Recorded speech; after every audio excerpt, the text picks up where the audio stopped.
I have spent most of my life living from my mind. So if you showed me a picture of a brain, a heart, and a gut, and you asked me which one I operate from, I'd point to the brain all day. Because my logic is, how do I know what my gut or my heart is saying without my mind processing it? So I always Mhm, look to the mind and kind of idolize the mind in a way. So mhm, I think I analyze, I figure things out. And for a long time, I would say that cognitive dominance has really served me. But what I'm noticing now is that mental strength has become the very thing that's getting in my way. I'm so mhm, thinking my way through everything that I've lost touch with my body, my heart, mhm. my emotions even. That kind of knowing that doesn't come with logic, all of those types of things. And I've done a lot of healing over the last decade, just going into this a little bit further. I've done a lot of deep inner work. So I understand my patterns. I understand my shadows and my beliefs. I can trace them all the way back. But even with all that, my shoulders are like still constantly bracing and my hands are tense and my stomach is tightening by default. It's like my mind has fully processed and understood the healing, but what I know now as I'm maturing in my healing journey is that my body is still gripping what the mind has worked through. And I need both, but I've lost touch with my body. So now I'm on a mission to get out of my head and into my body. And I keep using my mind to do that. Like I keep trying to think my way into my body, but thinking can't take me there. And this is what I'm noticing. So, how do we get out of cognitive dominance and into the body's intelligence when thinking has been our operating system our entire lives? I don't have the answer. So I'm in the question right now. And I'm talking to people who understand this from angles I don't to unlock that question. So, my first conversation on this topic is with Emilia Ferreira. So, Emilia is a neuroscientist and biohacker exploring a possibility in her work, which is that motherhood isn't only a relationship to a child, but a kind of human technology. And that same biology can open the door to deeper intuition, to super learning, and to ways of knowing that modern life teaches us to ignore. So, Emilia, I've been looking forward to this conversation since our first DM in Substack. So, thank you for being here and being open to this conversation. Thank you so much for having me here. It Yeah. feels to me that you have the answers to your questions, but we will go deeper. We are going to expand more that question of yours, but I feel you are on the right path. That's interesting. What did you get from what I was saying that tells you that? Because I can't see it myself, you know? All right. So let's first break down that your something very important about the brain, okay? Thinking and analyzing, or it requires two different brain processes. Thinking it's really a mental reflex, right? It's a brain reflex. You are doing thinking all the time in the form of remembering, daydreaming, subjective states, right? And so thinking lights places or dynamics in your brain, a network on your brain that calls it the default mode network. I think from the name, you can start answering some of your questions on why I am on this state of thinking all the time. Now, what is interesting is that when we add analyzing, analyzing is a form of thinking that wants resolution, that's looking to how to decrease uncertainty on your overall system. You are searching for a certain resolution, which gives your holistic state the sensation of reward. Because Mhm. independently of the outcomes of your analysis, if it's positive or negative to your overall experience, you do get a reward, which means that you release dopamine. Okay. Mhm. So Mhm. therefore, that then becomes part of your default mode network, which is basically a mental activity. So basically you create a loop. And so in that loop, when you're analyzing, you do something that is very known in all over the world at this point, that's called neuroplasticity. So Mhm. you decrease the access to different outcomes, right? Because now your brain it's starting to save energy. It becomes metabolically efficient with the pattern you create.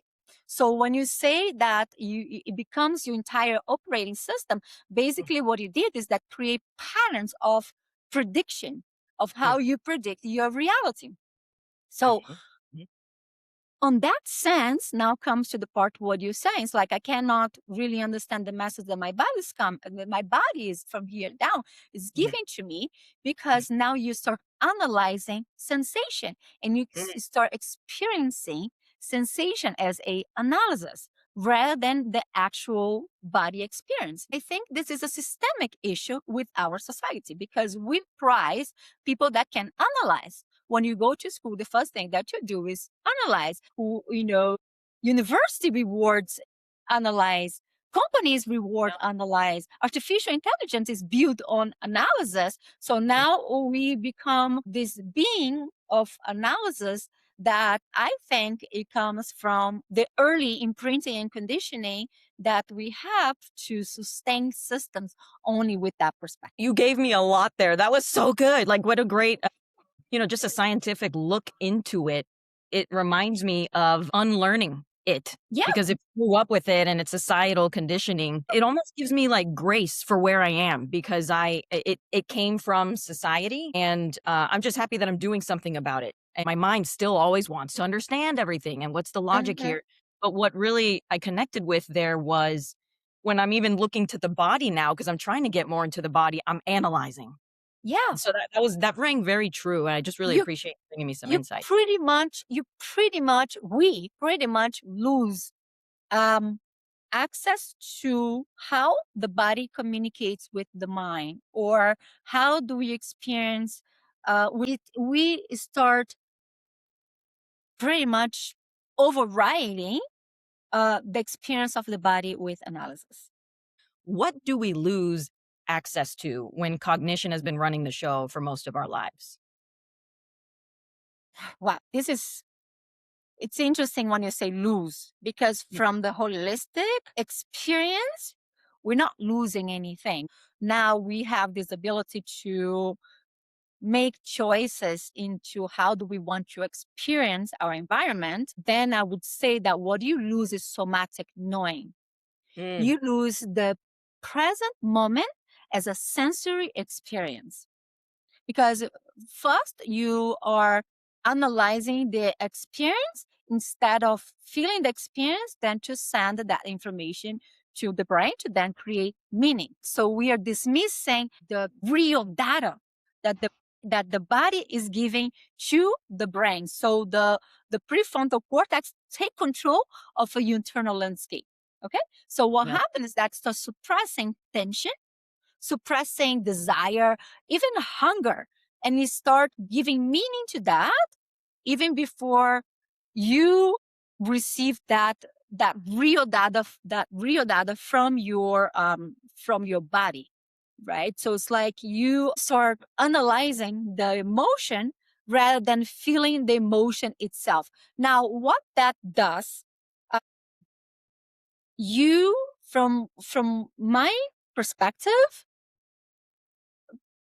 you lose your ability to be flexible Mm. in your ability to perceive or to create new meaning or to update the reality in which you're receiving as an input, Mm. right? So let's put this way, you are perceiving your room, and so the only way you're actually coming up with solutions to what you're perceiving, it's based to information that already happened to you. Go back to your first question, which create that loop.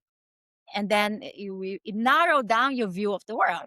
Now, Mhm. if you're not experiencing that somatically, then you stop chemically, you cannot update the information that you are perceiving, because that gives you a slow connection or loss of communication through your nervous system, right? Mhm. Again, you are just going through patterns that your nervous system, funny enough, is I think it's day 18. It's the first thing that is created in you is your nervous system, which basically is the coordinator of everything. So if you're not receiving information from that big coordinator, you're not using your whole ability to experience your reality. Does that make sense?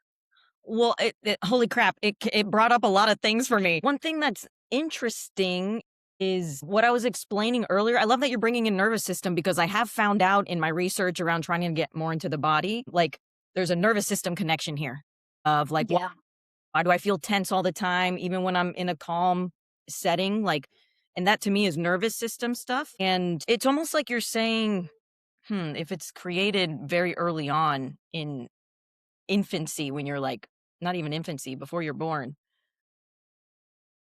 it's almost like a disconnect, like I'm disconnected from my nervous system and it's still on. It's on high. I'm not connected anymore. That might be the somatic thing. Is there anything coming through with what I'm saying? This is you're not disconnected. You have been created based on those patterns. Let me try to take us to a actual event to explain that how strong imprinting conditioning create your model of the world Mm, and divide the nervous system information overall, which by the way it's who is running the show. We can think that the brain is doing that, but mhm, it's why. So the question should be that, like, why can I not use cognitive to, if you're a being walking the street, next thing you know comes a car with a bright light. Okay. And then next thing you know, you got hit by that car. Okay. You go to the hospital. And so nothing's wrong. Nothing really happened. Okay. So you still got, it's still alive. And then, a few hours later, you go home. And then let's say 6 months have passed. You're walking again into this any street, anywhere. You see a light. It's not even light from a car. It's just a light. Okay. Do you mhm, know what happens? Your nervous system lights again without your cognitive ability to interrupt that. It mhm, lights again because you already associate that light with fear or with let's brace for impact. So what happens? This huge surge of cortisol beyond what we need in order to do healing the body. Okay. And then your heart starts racing, and then your hands start sweating, then your pupil going, and then next thing you know, you're feeling anxiety. mhm, Nothing have happened. You don't even remember that this physiology that now is happening to you is actually related to the light of the accident. yeah, Okay. So yeah, now let's take even this concept even further. Let's put this way. Another year pass. Okay. Then this person, the same person that was imprinted by that event that created this agreement in your nervous system to say to you, which is extremely primitive, to say mm, to your brain, say, hey, interpret this or create meaning to this as danger. So mhm, let's put this way. Another year has passed, okay? And this same person is walking up the stairs. Physiologically speaking, what happens when a person walks up the stairs? Their heart is going to race faster, right? mhm, Because they mhm, are creating that movement, they are creating that experience. That the result of that experience is your body moving faster. For like just to be simplistic here, you know what happened? Next thing you know, since now the heart rate is that the activation is correlated to all of these events that are only physiological, is outside of your conscious mind. Okay, then this person is start feeling anxiety because they are going up, and now you have this almost this backwards activational system that create this stress to the body. yeah, And so this person is like, oh my gosh, I don't even want to go out anymore. yeah, And then you start creating, then the sense to the brain like, oh, let's create meaning to this. Since we cannot really remember that that is coming from that activation, let's create, okay, I don't know, maybe I'm just not feeling good. They cannot even create a direct meaning to how they are feeling all of this anxiety, stress, and all of this. To me, it happens with dogs. I was bitten when I was younger with a dog. I can hear a dog. I know cognitively. I understand that the dog's on the leash is not going to do anything to me. But my friend, let me tell you, when I go by that dog, I'm like, my body just starts sending me information, brace for danger, brace for danger. So you need to do something in that space, right? In that moment that you have the possibility to create new neuroplasticity in the brain to create that new interpretation for your whole body. Yeah, I was wondering, how do you get out of that? Many ways. This is a specific case of the dog because I understand the memory of that was created for that. There's two ways. Oh, that's going to be fun because it's going to go back to your way of analysis, right? So the Mm, first way is that I can analyze that. I mm. can be like, that animal, it's a dog. He's not going to beat me anymore. That's already over. I already had dogs, in between that experience. And so, however, that has a low arousal, meaning that doesn't create a lot of chemistry to update my belief. So then the mindsets, the mindset tools that I'm using, it's not strong enough to change how my nervous system is perceiving that, in which then sends to the brain, which the brain is like, okay, based on the information here that I'm receiving, this is not good. And the mindset Or tool is the analysis, like using mind? yes, Uh-huh, yeah. okay. Got So shift in perspective, shift in beliefs. Oh, that dog's not going to beat me. It's a it. low, so it doesn't create the amount of chemistry of surge of chemistry to rewire that Yeah. memory that's extremely primitive. Now, to your question, another way of doing is to desensitize, and this is specific with the dog because then we can try to break down something that is more simple, okay? But this is just very easy because it's very clear. One way to desensitize, so we need to desensitize that experience to the body.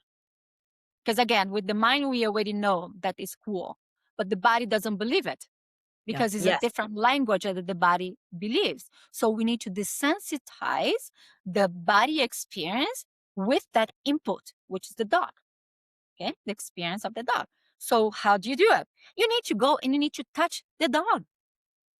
You need to go and you need to stay closer to the dog because then you're going to feel in your body so much fear. But that's when you use your cognitive together with your body and be like, okay, I get it that I'm feeling all of this. Body, tell me what's going on. And then little by little, you step closer to that dog. And you step closer, what we call like this, we can need to create this safety to desensitize the body from that experience. So now together with your cognitive ability, you will create new meaning that has enough strength to change the chemistry of the patterns you create. The moment you touch that dog, oof, your body is going to respond. Or let's put this way, if you are a shy person, the moment that you went in a public environment and you need to engage, your heart is going to race, your hands are going to sweat. Instead of being like, or instead of imagining how would that look good, by the way, it works that way, but it's just too slow. It's just Yeah. too long. We are Imagine. right. Yeah, Okay. you can because of our neuromirrors. But the best way, because you're now using the body, you bring in the body, which are your nervous system, which are, I mean, your own, you have so many organs, right? That are doing that work with you, for you, in order to give you the ability to now predict that different. So now I touch the dog. Now I enter in their environment that before I would feel afraid, or I don't know, I just feel weird, right? My body just start responding to that, and you stay and you stay because cognitive now, on the brain, that this is not going to be danger, but your body still doesn't believe. So you need to make the body believe and you need to stay. And so you start touching that dog, and little by little, the chemistry of your inner experience is going to decrease the strengthening the coding of that memory and being like, okay, guys, everybody, this is not as we thought. Okay, now we can all relax because we don't need to waste metabolic energy anymore in order to survive this event. This Yeah. event, no more, is on the list of things that we should be careful. Yeah. Yeah, this is making sense to me. I love the simple example. Thank you for that, Amelia. I was like a takeaway I'm gathering is it it's like partnering with your mind. Now bringing the body in, if there is a scenario like that, like a dog that scares you or the light because you got hit by a car before, to really overcome it, what I'm hearing is like we have to induce the chemicals in the body to truly make the Right? change. And the way to do that is in a moment. You can't just be thinking and analyzing. It Yeah. has to like be action, physically action oriented, then Yeah. partnering with the mind in the moment. And that Cognitively, you have the ability to create the environment for you to induce chemistry to continue this process of rewiring your brain. Because, Priscilla, let's go further. A social experience that causes you pain is the same thing as you being beaten by a dog from your body perspective. In fact, social pain likes location in your brain, the same location that likes when you feel physical pain. Mm, That's why we say, we don't say somebody hurt my brain, they say they hurt my heart, right? mm, So it's like it's a physical experience that the body from the inside out is having. And a social rejection or a boyfriend that betray you, that's why oxytocin is interesting to rewire that. You mentioned that people often think they have a mindset problem when it's actually patterns in their biology and nervous system that became dominant. I'm curious, can you say more about that? I think it goes back to what we're saying, right? Your physiology, it's more primitive than your cognitive understanding of the environment, right? So we are beings that from the inside out, there's not really a problem at all. Yeah. Because the most important thing that your system is doing for you is being successful, which means that you're waking. Mm, The only thing that this system do is to give you one more day. Independent if your experience is a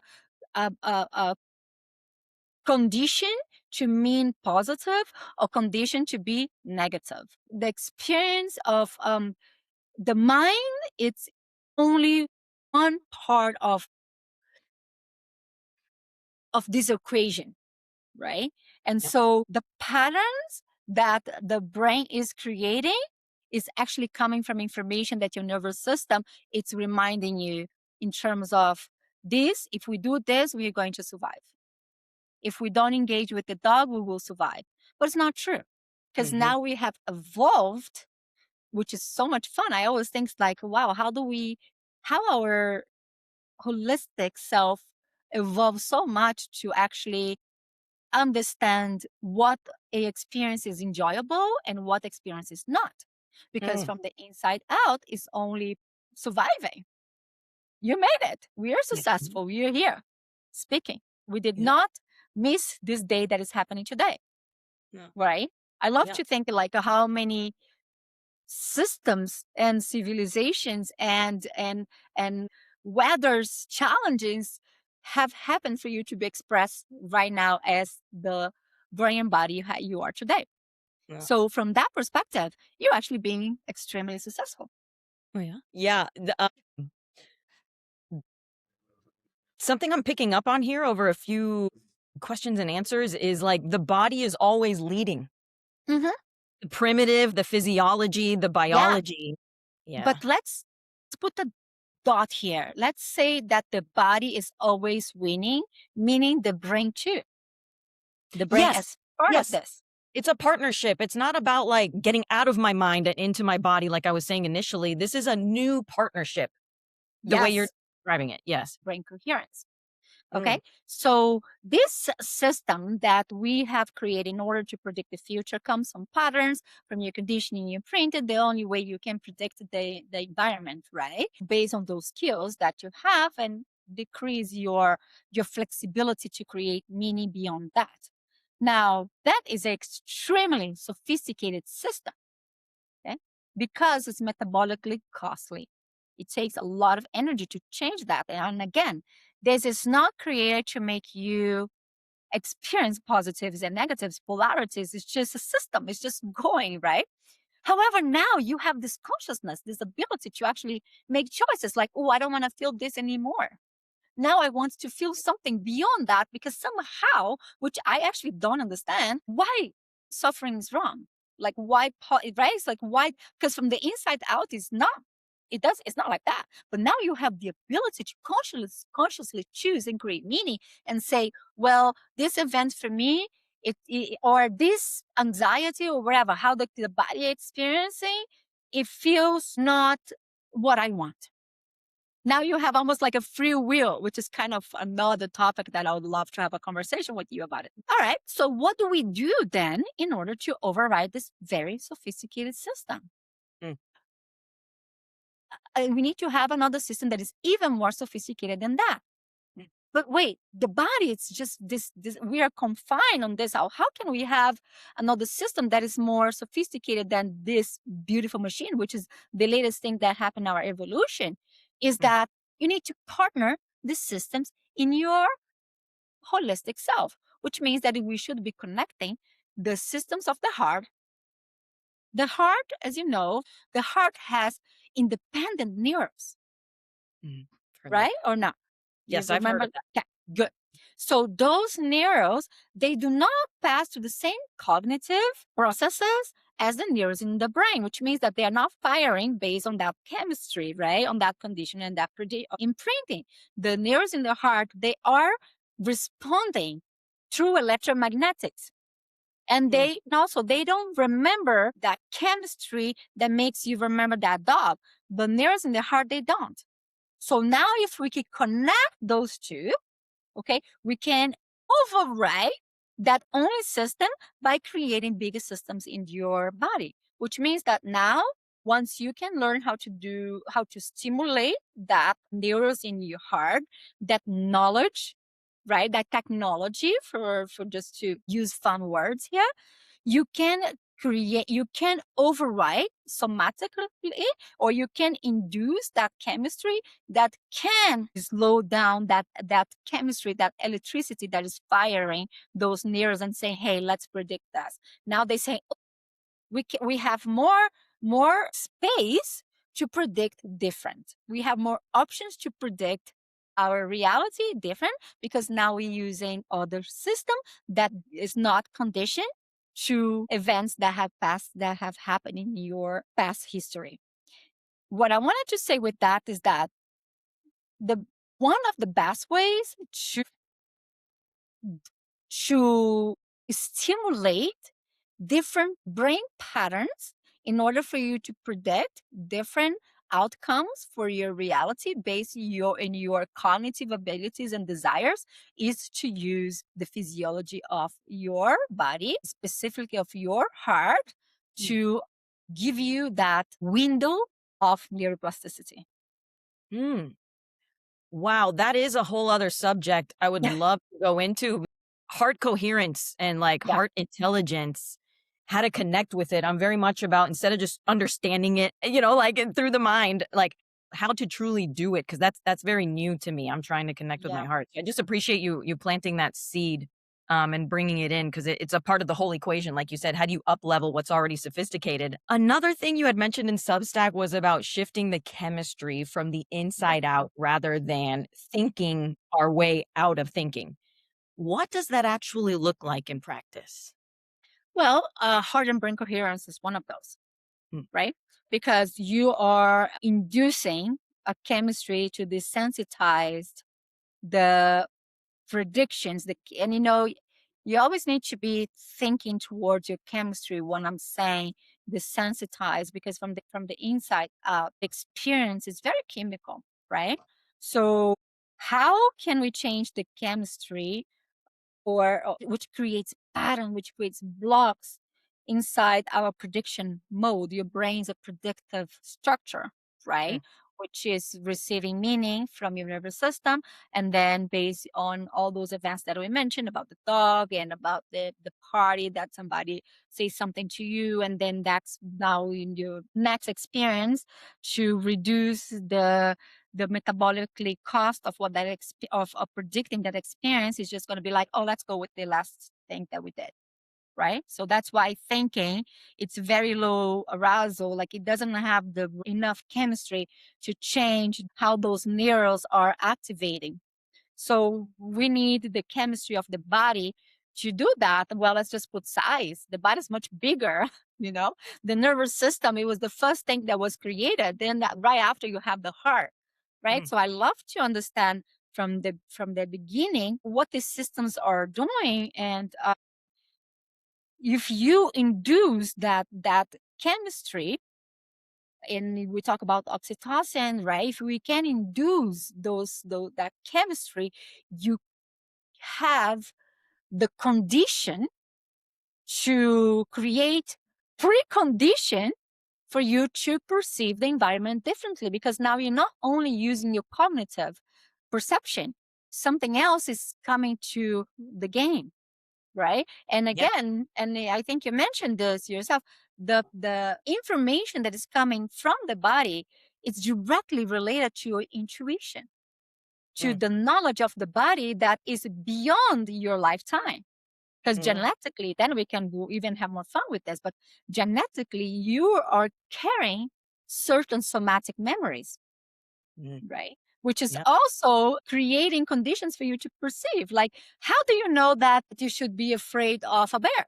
How? Why? Hmm. There must be a condition for that. We need to induce that chemistry in order to decrease the chemistry that is already set and locked in motion. Because, Yeah. funny enough, we have the cognitive ability to actually say, there's more to this experience.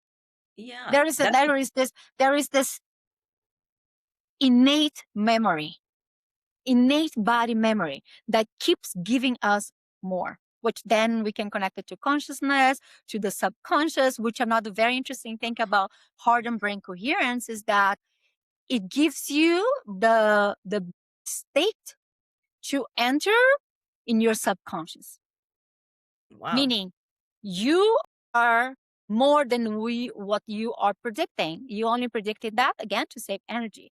But imagine if you can actually enter in your subconscious, and then you can create different meaning because now you have more information. Wow. That would be cool. I've never heard anyone speak to how to enter your subconscious because it is your subconscious, you know? Like, The heart and brain coherence, one is the fastest way oh, wow. to enter for from my research, because I myself have a hard time like meditating or inducing these states because it requires the mind. Yeah. Right? So, like, how can I overpass all of that? Heart and brain coherence gives you the direct access, because I'm not asking you to think your way through. I'm not asking you something from your processes of the mind. I'm Mhm. creating a physiology that already give me that access to the subconscious. And by the way, it's the chemistry that changes, that you actually don't get it right in the moment that you're doing. Mm. You get it 6 hours after you induce that chemistry in your Wow. body, right? Because then all of a sudden you are in the same situation, you start remembering more, Wow. you start feeling different from how you're predicting that experience. It's almost like a seed gets planted and then it starts to grow like over time. And then the Correct. real beauty comes into play. Correct.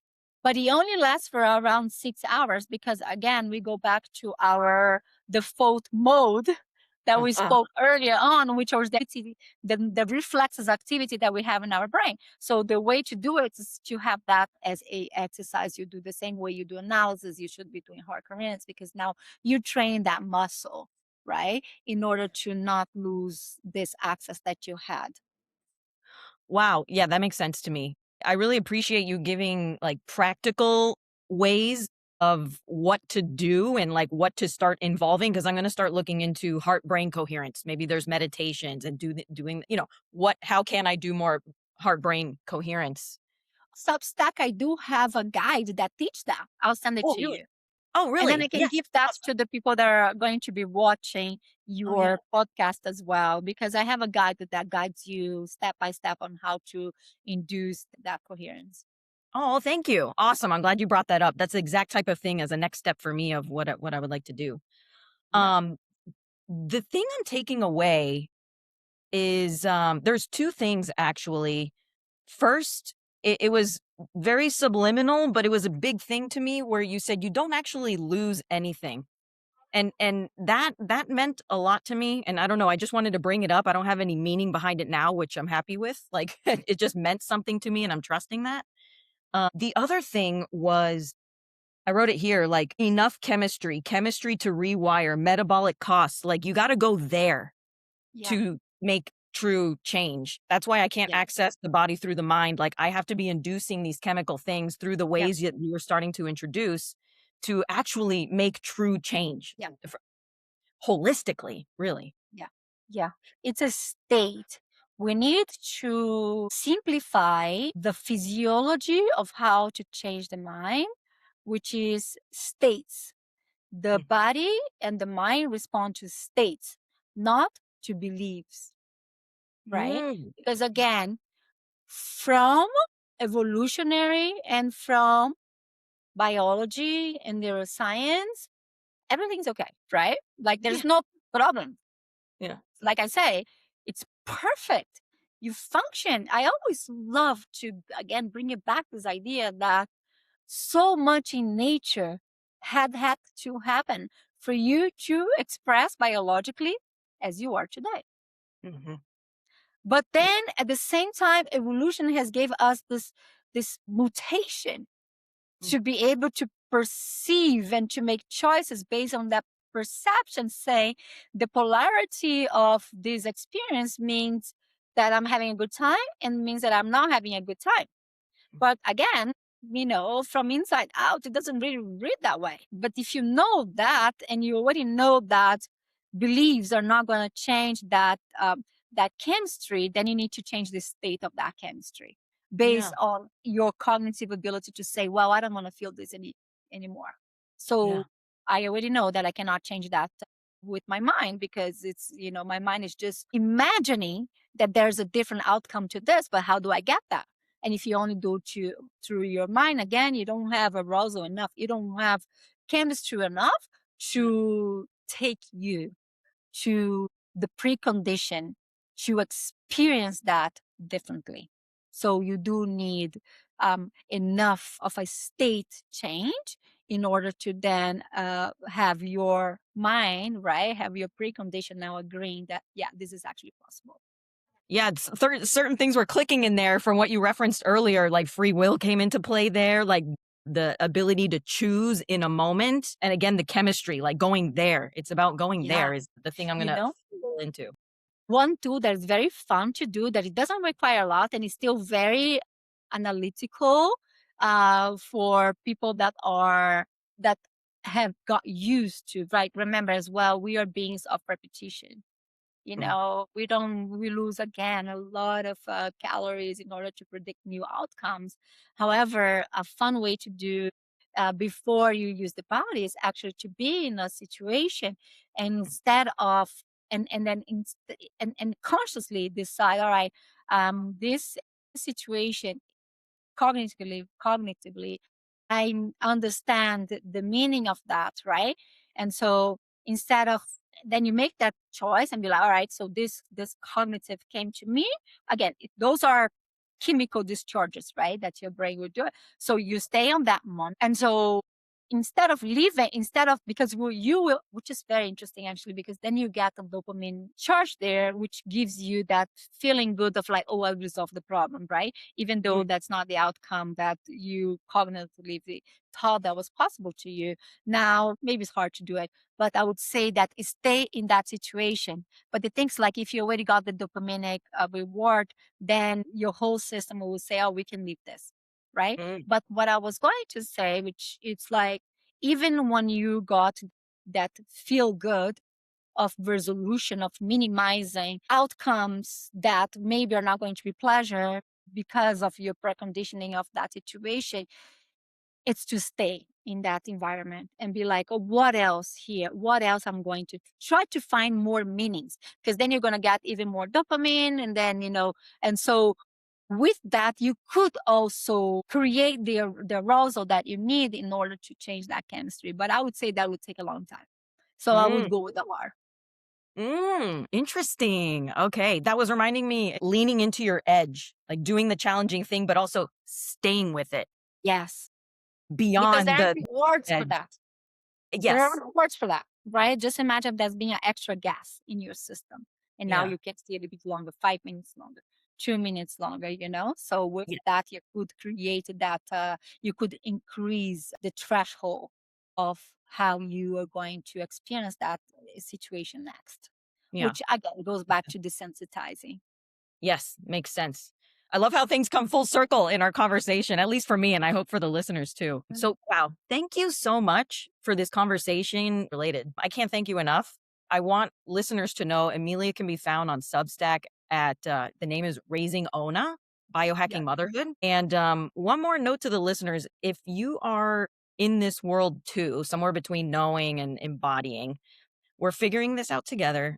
And I would like to know in the comments or send me a DM, who would you like me to interview next? Like, do you want me to talk with a psychologist, see what like their point of view is, or a somatic practitioner? You talked about that, Amelia, like somatics. Yes. So yeah, tell me in the comments and I'll see you in the next talk. And Amelia, I loved talking to you. Thank you so much for all the Yes, insights. Priscilla, thank you so much for having me here. I think it's such a great conversation because I think we are awakening again from this idea that our intellect are running the show, right? So now we are on this process of welcoming back the holistic um, predisposition that we have to change how we experience our environment through continued evolution and continue learning and continue just having more consciousness to how much the body is part of that conversation. Hmm. Yeah, beautiful encapsulation of the conversation. Thank you for that. Thank you, Priscilla.